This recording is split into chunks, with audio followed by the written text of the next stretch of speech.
In primetime news this evening, there's no link. Health Ministry says new mosquito not causing dengue.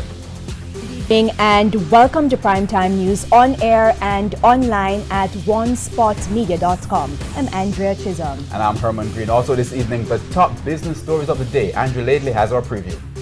Yeah, Herman, well, remember how the US dollar was selling for an average $134 yesterday? Well, today, it was going for $131. Now, that's a 2% gain for the Jamaican dollar in one trading day. I'll tell you what's causing the rapid appreciation a little later in the business day. And from Andrew, we go to Karen, who has what's coming up in sports. Thanks, Herman. Well, the Reggae Boys are capping a good 2019 season with a top 50 position in the world. More on that later.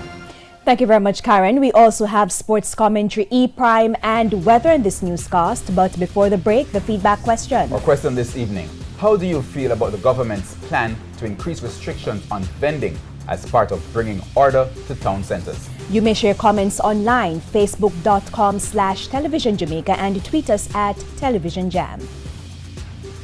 Please stay with us. Primetime News returns right after this break.